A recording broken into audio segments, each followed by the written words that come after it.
네, 최재천 의원님 질의해 주시기 바랍니다. 여기요? 예. 좀 기록을 좀 남기기 위해서 제가 전문성 떨어집니다만 좀 묻겠습니다. 전에 인권위가 기간제 근로자하고 관련해서요.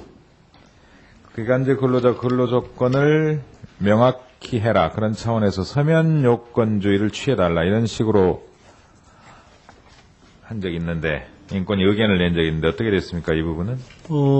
기간제 근로계약을 체결할 때는 서면 계약을 하도록 법에 들어 있습니다. 이번에 그럼 그 부분은 네. 문제가 해결된 거죠? 네.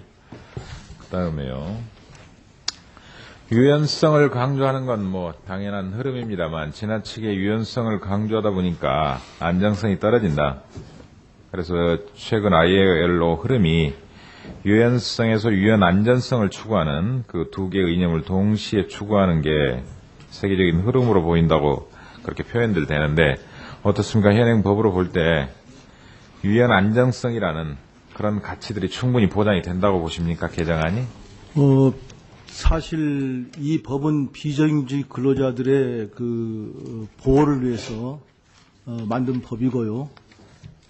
그런 의미에서는 비정규직의 어떤 그 남용을 막고 차별을 해소하기 위한 어떤 그런 법이라고 생각하기 때문에 기본적으로 유연성을 약간 그 억제하면서 안정성을 추구하는 법입니다.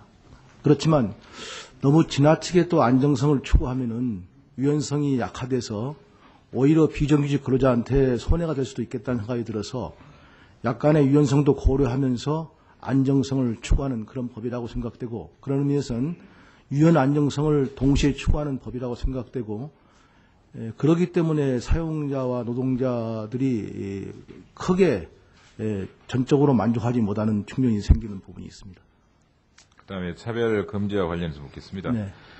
이걸 우리 당 입장에서는 가장 의미 있는 규정이라고 살피는데 현실적인 한계들이요. 이를테면 약간의 임금, 기타 근로조건의 향상을 위해서 고용 상실의 위험을 무릅쓰고 차별 시정을 신청하기가 쉽겠느냐. 그다음에 외국에서 보는 것처럼 노동위원회가 그 시정 절차를 밟아가는데 그 시간이 오래 걸려버리면 현실적으로 무의미해져 버리고 그 도중에 기간제나 파견 근로자의 고용이 끝나버린다. 이런 게 있고 독일 같은 경우는 파견 근로자의 파견 사업주에 대한 동일 임금 등의 청구권을 정면으로 인정해주고 있고 파견 근로자의 사형 사업주에 대한 관련 정보 청구권도 인정해주고 있고 차별 금지 위반 파견 사업주에 대한 파견 허가 취소 이런 식으로 정보에 대한 접근성을 인정해주고 모든 정보에 차별 없이 접근하게 해주고 심지어 파견 사업주에 대한 간접적 규제를 통해서 이런 식으로 확실한 차별 시정 절차를 보장하고 있는데 지금 이번 개정 법률안 가지고 차별 금지라는 대전제는 제대로 표현이 돼 있지만 현실적인 절차, 구체적인 절차에 가서는 대단히 취약하지 않을까요? 저희들도 뭐 현재 이 재정 개정법이 완벽한 수준이라고 보지는 않습니다. 그렇지만 차선책은 된다고 생각하고 있고요. 현재 재정 개정되는 법률로서 저희들은 뭐 차별 시정이 될 것으로 생각하고 있고 앞으로 문제가 있으면 계속 보완해 나가겠다는 생각입니다. 그다음에요. 2년이라는 기간 제한. 네. 이게 도리어 반대로 2년이 보장된다는 의미가 아니라 2년 이내에 자유롭게 계약 기간을 설정해서 고용할 수 있다는 의미가 되기 때문에 1개월짜리, 3개월짜리, 6개월짜리 이런 걸 늘려가지고 결과적으로 지나친 해고 자유, 지나친 노동시장의 유연성을 담보해버리는 거 아니냐. 이런 비판들에 대해서는 어떻게 생각하십니까? 그렇게 보시는 분들도 계시는 것 같고요. 사실 미래를 정확히 예측한다는 것이 쉬운 일이 아니기 때문에 법의 어떤 역기능적인 측면이 생길 가능성이 전혀 없다고 배제할 수는 없습니다. 그렇지만 저희 부에서는 여러 차례 검토를 해본 결과 차별이 시정되면은 임금이 싸다는 어떤 이유 때문에 비정규직을 계속 고용하려고 하는 것이 약화될 것이고 또 한편 그 숙련성이 요구되는 그런 어떤 그 직종에서는 2년 동안 쓰고 그냥 내보내기보다는 숙련된 근로자를 계속 쓰기를 바랄 것이라고 생각되고요. 특히 이제 중소기업체에 비정규직이 많이 있는데 실제로 중소기업에서는 임금이 문제될지는 모르겠지만 내가 이 사람을 계속 고용하면은 뭐 정년 때까지 보장해야 된다 이런 것은 별로 자기 의식 속에 많이 있는 것 같지는 않습니다. 그래서 중소기업에 많이 비정규직이 있는데 그런 그 노동 현장에서는 고용에 대한 압박은 별로 실제로 문제 안 될 것이다 하는 생각이 들어서 그렇게 그 일부에서 우려하는 것처럼 대량 뭐 계속적인 반복 그 해고 이런 것은 생기지 않으리라고 생각합니다. 그래요. 네. 근데 지금 법대로 하자면 2년 지난 다음에 그 자리에 또다시 또 다른 파견 근로자를 쓰더라도 임시 고용직을 쓰더라도 상관이 없도록 돼 있죠. 그렇습니다. 그 조항 자체를 삭제해버린 게 대단히 위험한 게 아닙니까? 그리고 이제 한편 이 법이 뭐 비경영직 문제를 처리하는데 유일한 수단은 아니라고 생각하고 있고요. 네. 저희들은 근본적으로 그 대기업의 어떤 노동시장의 경직성을 갖다가 이렇게 완화시켜서 지금 경직성을 갖다 우회하기 위한 수단으로서 비정규직을 갖다 이렇게 채용하는 그런 경우를 막으려고 하고 있고요.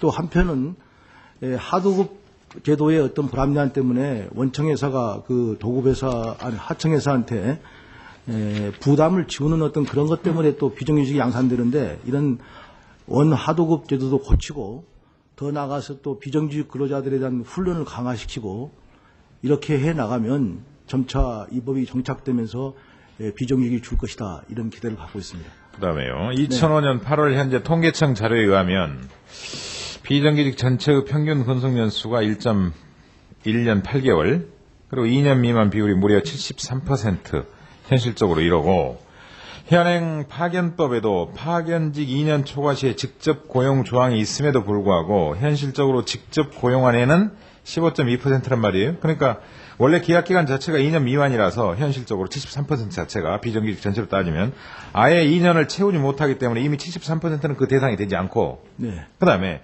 25%가 그나마 남아있는데 그 중에서 직접 고용한 예는 15%밖에 안 된단 말이에요. 네. 그렇다면 이 법의 엄청난 공백이 있는 거 아니에요? 2년 보장한다는 의미가 2년이 지나면 결국은 고용 의무가 되건, 물론 고용 의무로 바꾼 것에 대해서 전 지나치게 반대하는 입장입니다만 현실적으로 고용 의제도 아닌데다가 계약기간 자체가 1.8년이고 그 다음에 25% 남는데 그것조차도 15% 정도만 2년 넘게 고용하고 있고, 그렇다면 아예 2년 고용 의무 기간 2년을 통한 보고 이건 현실적으로 사문화되어 있는 형식 아니에요?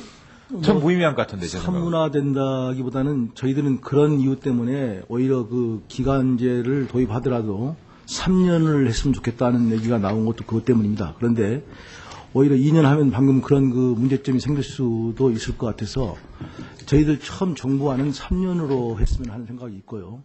뭐 이제 여야 의원님들께서 뭐 그렇게 결정했으니까 따를 수밖에 없지만 굳이 저희 정부 견해를 얘기한다면 오히려 기간제로 하더라도 3년을 초과하는 경우에 정규로 갔으면 좋겠다는 생각을 갖고 있습니다. 그렇습니까? 네. 그 다음에요. 원래 원하는 업무의 성질, 직종별, 인력, 수급 상황 등을 고려하여 이랬는데 업무 성질 등을 고려하여 적합하다고 판단되는 업무, 이런 식으로 대통령령으로 지나치게 밀어버렸는데 이건 우리 헌법이 정하는 근로 조건에 대한 법제화, 법률화, 그렇죠? 그 원칙에 어긋나는 거 아닌가요? 노동상권은 사실상 근로 조건이나 노동상권은 헌법상 보장되는 가치고, 그렇다면 법률로 정해야 되는 것인데 이런 식으로 근로 조건의 유연성을 핑계로 대통령령을 밀어버리면 좀 극단적으로 위헌의 논란도 있을 수 있다고 보는데 어떻습니까? 저희들은 뭐 위헌까지는 아니라고 보고요. 단지 이제 앞으로 업무의 성격에 대해서 그 시행령을 정할 때 노사와 미리 같이 심의해가지고 적절하게 어떤 구체적인 어떤 그 업무의 성격의 범위를 정하려고 합니다. 네. 마지막으로 한 가지만 묻겠습니다. 3천만 원 과태료 실효성이 있다고 보십니까? 저희들은 그 해석할 때 인별로 부과하는 것이라 보기 때문에 네. 10명을 고용한 사람한테 3억을 부과하는 것은 상당히 저희들이 볼 때는 압박수단이 된다고 생각합니다. 그래요. 알겠습니다. 마치겠습니다. 네, 이원영 의원님 질의해 주시기 바랍니다. 그 다음에 양승조 의원님 질의해 주시기 바랍니다.